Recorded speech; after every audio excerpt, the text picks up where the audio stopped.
Good morning, students. Welcome in our accountancy class of 5th August 2020. So, as I told you earlier that from next day that I will begin new chapter, and that is company accounts. It's a second segment of our book, accountancy book,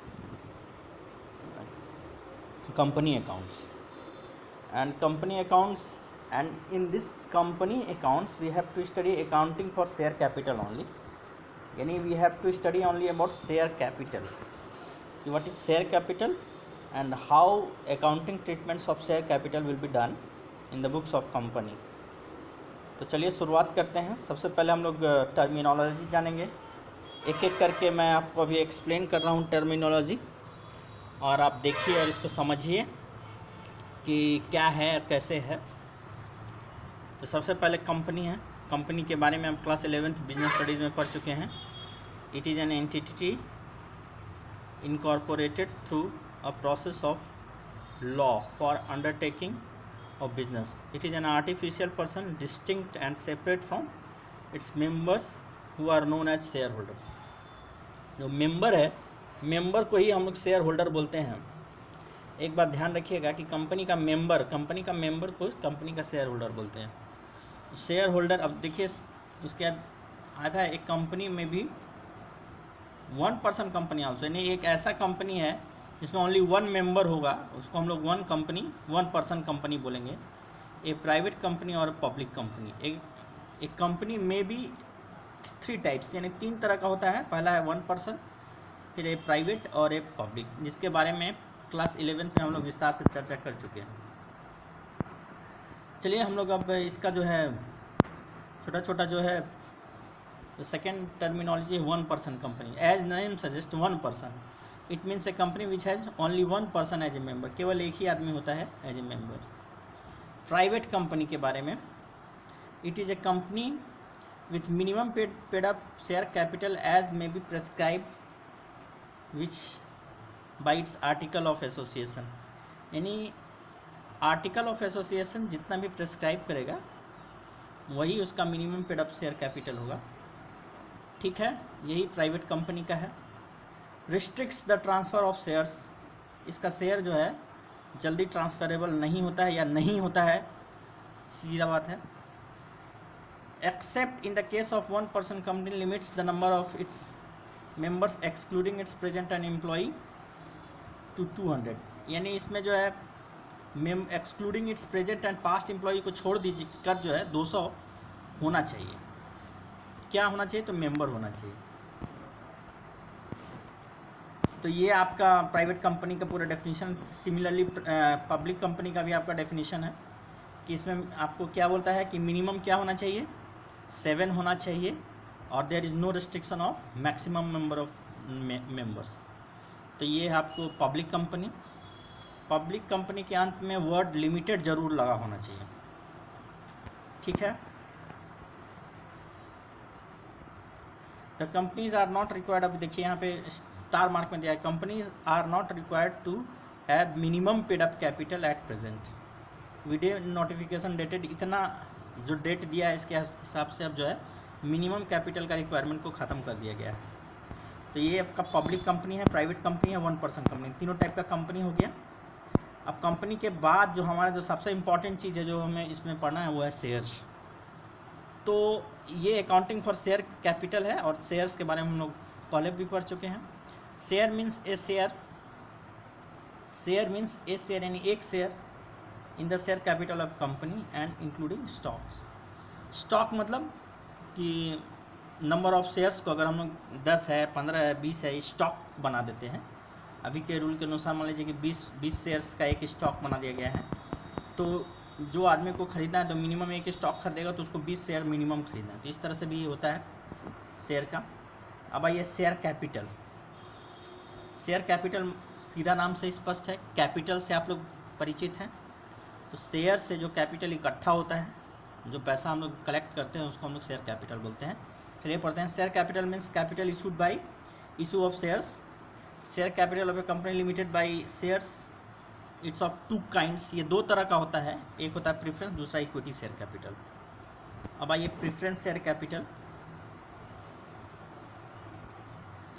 it is a kind of share capital which carries preferential right in respect of payment of dividends and repayment of. अब repayment का मतलब होता है वापस, ये ध्यान रखिएगा, repayment का मतलब होता है वापस करना, वापस, है ना। रीपेमेंट का मतलब फिर से पेमेंट नहीं होता है। यानी प्रेफरेंस शेयर कैपिटल को प्रॉफिट में देने में वरीयता दी जाती है। इस प्रेफरेंस का मतलब भी होता है वरीयता श्रेणी, तो वरीयता दी जाती है, नहीं उसको पहले प्रॉफिट दिया जाता है। और जब कंपनी का शेयर, जब कंपनी डिसॉल्व होता है या ख़त्म होने लगता है, तब हम उसको जो है उसका जो शेयर्स है पहले वापस करते हैं, उसको बोलते हैं प्रेफरेंस शेयर कैपिटल। अब आइए नेक्स्ट है इक्विटी शेयर कैपिटल। इक्विटी का मतलब it is a share capital which is not preference, यानी इसको कोई वरीयता नहीं दी जाती है, ये एक कैपिटल की तरह होता है, ये ओरिजिनल मालिक होता है कंपनी का, इसको हम लोग इक्विटी शेयर कैपिटल बोलते हैं। अब हम आइए allotment of shares. Allotment of shares मतलब ये है कि शेयर का आपके नाम से अलॉटमेंट कर देना, आपके नाम से अलॉट कर देना, तो उसको हम लोग अलॉटमेंट ऑफ शेयर्स बोलते हैं। Allotment is the allocation of shares to the successfully allotment is the allocation of shares to the successful applicant by directors of company, यानी कि कंपनी के डायरेक्टर्स ने जिन एप्लीकेंट्स को एलोकेट किया है शेयर्स को, तो वो जिन लोगों को एलोकेट किया है वही लोगों को शेयर अलॉट किया जाएगा और वही उस कंपनी के मेंबर बनेंगे, चाहे वे शेयर होल्डर बनेंगे। ठीक है, तो अलॉटमेंट वर्ड और अप्लाई वर्ड, ये सब कुछ वर्ड को हम लोग को सीखना होगा और हम लोग इसको जो है हम लोग आगे डिस्कस करेंगे। अलॉटमेंट मनी, देखिए अलॉटमेंट मनी मतलब the amount payable on allotment is called allotment money, यानी अलॉटमेंट के समय जो पैसा दिया जाता है उसको हम लोग अलॉटमेंट मनी बोलते हैं। यानी कि जब शेयर अलॉट किया जाता है शेयर होल्डर्स को, तो उस समय जो है उस शेयर होल्डर से कुछ पैसा लिया जाता है पर शेयर करके, उसको हम लोग अलॉटमेंट मनी बोलते हैं। अब यहाँ से हमारा आता है कैपिटल का पोर्शन। कैपिटल, शेयर कैपिटल को हम लोग जो है अलग अलग भागों में बांटकर जो है अध्ययन करते हैं। तो ये जो आप जो इसके बाद जो है ये सब देख रहे हैं, ये सब कैपिटल का ही एक हिस्सा है, तो हम लोग सबको एक एक करके हम लोग यहाँ पर डिस्कस करेंगे। यहाँ से जो है आपका कैपिटल चालू होता है, ये ऑथोराइज्ड और नॉमिनल कैपिटल, यहाँ से हमारा कैपिटल चालू हो रहा है नंबर 11 से। देखिए ऑथोराइज्ड कैपिटल और nominal capital means such capital as is authorised by memorandum of company to be minimum amount of share capital of the company. यानी ऑथोराइज्ड कैपिटल जो है वो ऐसा नॉमिनल कैपिटल है जो कंपनी मेमोरेंडम ऑफ कंपनी के हिसाब से शेयर कैपिटल के रूप में रखना चाहती है, तो ये है। और दूसरा आपको बोलते हैं it is the maximum amount of capital which is the company is for the life being, यानी कि पूरे जीवन काल में वो कितना कैपिटल इरेज कर सकती है, ले सकती है मार्केट से, उसका एक लिमिट होता है। वो पैसा, मान लीजिए कि हम मार्केट से, हम अपना कंपनी पब्लिक कंपनी है और मार्केट से 1 लाख करोड़ रुपया तक ले सकते हैं, तो 1 लाख करोड़ रुपया जो हमारा ऑथोराइज्ड कैपिटल है। इसका अर्थ ये नहीं हुआ कि हम पूरा के पूरा 1 लाख करोड़ रुपया हमारा आएगा तब हम बिज़नेस करेंगे, तब तक तो बिज़नेस चलेगा ही नहीं। तो वही है, आपको चलेगा नहीं मतलब शुरू ही नहीं होगा। जब अब आइए इशूड कैपिटल। इशूड कैपिटल को देखिए क्या होता है कि उस ऑथोराइज्ड कैपिटल्स में, मान लीजिए 1 लाख करोड़ हमने ऑथोराइज किया कि हम पूरे, हमें जब भी पब्लिक कंपनी का साइज़ कितना ही बड़ा हो जाए, लेकिन हम 1 लाख करोड़ से ज़्यादा का कैपिटल हमारा कंपनी का नहीं होगा, तो उसको हम लोग ऑथोराइज्ड कैपिटल बोलेंगे। ऑथोराइज्ड कैपिटल में मान लीजिए हम लोग 10 करोड़ रुपया, उसमें से 10 करोड़ रुपये, 1 लाख करोड़ में से छोटा सा अंश 10 करोड़ रुपया, मान लीजिए 10 करोड़ नहीं, बहुत छोटा हो जा रहा था, 1000 करोड़ पकड़ लीजिए कि 1000 करोड़ को अगर हम 1000 करोड़ को इशू करना चाहते हैं तो that will be issue capital. Issue capital means such capital as the company issues from time to time for subscription. Subscription मतलब पैसा जब पब्लिक से लेना चाहती है तो सब्सक्रिप्शन बोलते हैं। एनपीओ में भी ये वर्ड आया था सब्सक्रिप्शन। सब्सक्रिप्शन का मतलब होता है जो हम लोग मेंबर से पैसा लेते हैं उसको हम लोग सब्सक्रिप्शन बोलते हैं। तो इसमें जो है मेंबर होता है, शेयर होल्डर्स होता है। चलिए नंबर 13 आते हैं, सब्सक्राइब कैपिटल। अब इशू का वह हिस्सा जो पब्लिक ने सब्सक्राइब किया है, तो उसको हम लोग सब्सक्राइब कैपिटल बोलेंगे। तो subscribe capital means such a part of the capital which is for the time being subscribe by the members of A company, यानी जितने मेंबर्स ने वो लिया है इशू का वह हिस्सा, जो कि वो मान लीजिए कि 1 लाख करोड़ हमारा ऑथराइज कैपिटल था, उसमें 1000 करोड़ आपका जो है इशू किया गया। 1000 करोड़ कोई ज़रूरी नहीं है कि पूरा के पूरा 1000 करोड़ टाइम लिमिट के अंदर जो है सारे मेंबर्स उसको सब्सक्राइब कर लें, ज़रूरी नहीं। तो मान लीजिए 1000 करोड़ में 700 करोड़ आया पब्लिक का सब्सक्रिप्शन, तो वो बोलेंगे सब्सक्राइब कैपिटल।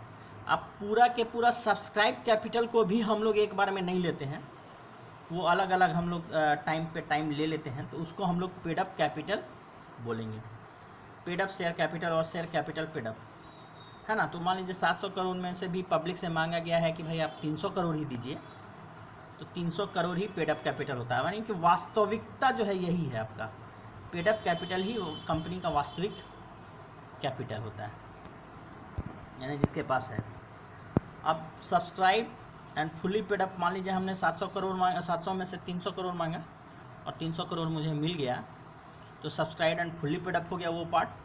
और मान लीजिए 700 में से 300 करोड़ मांगा और 300 करोड़ में पूरा न मिलकर पब्लिक ने 290 करोड़ दिया, 10 करोड़ बाकी है अभी भी, तो subscribe but not fully paid up में 10 करोड़ आ जाएगा। वही हमारा जो है नेक्स्ट समझ गया, ये subscribe but not fully paid up. तो एक बार फिर से हम इसको आपको पूरा समझा देते हैं ताकि आपके जहन में चला जाए क्या होता है।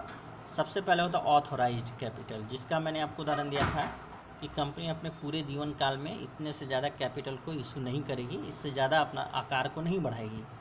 तो वो उदाहरण मैंने दिया कि मान लीजिए कि आपका जो है पूरे जीवन काल में कंपनी 1000 करोड़ रुपया वो चाहती है कि 1 लाख करोड़ रुपया वो पब्लिक से रेज करे ले, तो वो ऑथोराइज हो जाएगा। ऑथोराइज के बाद आता है सेकंड पार्ट इशू का। अब 1 लाख करोड़ में से पूरा के पूरा एक बार में ही इशू नहीं करेगी, पूरा के पूरा एक बार में इशू कर देगी तो फिर हो सकता नहीं मिले, टाइम टेकन हो जाता, लंबा अमाउंट ना मिले।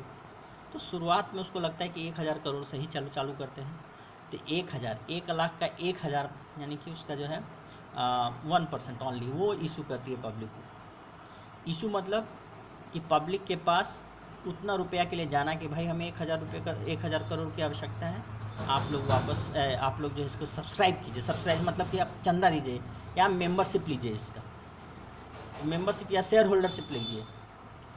तो अब 1000 करोड़ इशू हो गया, 1000 में मान लो कि सब्सक्राइब कितना होता है, कोई ज़रूरी नहीं कि कंपनी जैसे नया है तो तुरंत आपको 1000 करोड़ रुपया आपको मिल जाए, नहीं, ज़रूरी नहीं है। तो 700 करोड़ रुपया मान लो, तो 700 करोड़ पब्लिक ने बोला कि ठीक है हम 700 करोड़ देंगे, तो वो 700 करोड़ जो हुआ 1000 का ही जो 700 करोड़ जो वह हिस्सा हुआ जो पब्लिक लेना चाहती है, तो उसको बोलेंगे सब्सक्राइब कैपिटल। अब सब्सक्राइब कैपिटल के बाद आता है पेड अप कैपिटल। सब्सक्राइब के बाद होता है पेड अप कैपिटल, यानी कि पब्लिक कितना पे किया उसमें। तो पे किया कितना, तो जैसे मैंने आपको उदाहरण दिया, 700 में भी 300 करोड़ वो पे कर रही है, तो 300 करोड़ ही जो पे कर रही है वही कंपनी के पास आया, तो ये हो गया पेड अप कैपिटल। अब उसमें subscribe and fully paid up और subscribe but not fully paid up, दो केसेस हो सकता है। 300 करोड़ मांगे, पब्लिक ने सारा के सारा पैसा दे दिया, तो उसको हो जाएगा subscribe and fully paid up. और मान लीजिए 300 करोड़ मांगे और पब्लिक ने 290 करोड़ ही दिया है, तो subscribe and fully paid up हो जाएगा 290 करोड़ और subscribe and paid up capital हो जाएगा 290 करोड़ और दूसरा एक हिस्सा बनेगा subscribe but not fully paid up 10 crore का, तो वो हमारा हो जाएगा subscribe but not fully paid up. तो इस तरह से हमारा पूरा इसका जो है सिस्टम है। उसके बाद देखिए बहुत हमेशा एक देखा गया है, ये क्वेश्चन आता है कि रिजर्व कैपिटल और कैपिटल रिजर्व में क्या अंतर है, ये बहुत इंपॉर्टेंट है। What is difference between reserve capital and capital reserve. तो चलिए हम लोग इसको देखते हैं। रिजर्व कैपिटल मतलब कैपिटल का वह हिस्सा जिसको कि आगे के कामों के लिए रिजर्व कर रखा गया है। तो आगे का काम क्या है, at the time of winding up, it is that part of subscribe capital that a company resolves to call in the event of its winding up, यानी जब कंपनी बंद होने लगता है तब ये पब्लिक से ये डिमांड करता है, तो इसको रिजर्व कैपिटल बोलते हैं। यानी कैपिटल का वह हिस्सा जिसको कि समय आने पर, यानी कि eight the time of dissolution, उसको जब कंपनी को रिजॉल्व करते हैं तो उस समय जो कंपनी वो पैसा जो कैपिटल का वह पैसा जो हम पब्लिक से मांगते हैं उसको हम लोग रिजर्व कैपिटल बोलते हैं। और कैपिटल रिजर्व मतलब होता है कैपिटल प्रॉफिट्स, याद रखिएगा। It is a reserve created out of capital profits. Capital profits क्या होता है? जैसे कि मान लीजिए कि आपका दुकान है और आप उस दुकान में से चाहते हैं कि हम दुकान का जो कपड़ा का दुकान, तो कपड़ा का ख़रीदना और कपड़ा का जो है बेचना, ये आपका नॉर्मल प्रोसीजर हुआ कपड़ा से रिलेटेड। लेकिन आपको लग रहा है कि हमारे पास बहुत सारा पैसा हो गया, आप ज़मीन खरीद रहे हैं और ज़मीन खरीदने के बाद ज़मीन को बेच दे रहे हैं 4 साल 5 साल के बाद जब उसका दाम बढ़ रहा है, तो वो कैपिटल गेन हो गया। यानी कि वो जो है पूंजी उसका आपका रेगुलर का काम नहीं है, आप अपनी पूंजी को बेच रहे हैं, तो वो कैपिटल प्रॉफिट्स हो गया। तो इसलिए नाम उसका होता है कैपिटल प्रॉफिट्स। ठीक है, तो वो हो गया। तो इतना में अभी इस वीडियो को हम लोग यहीं पे छोड़ते हैं और आगे भी इसको हम लोग डिस्कस करते हैं। Okay, thank you.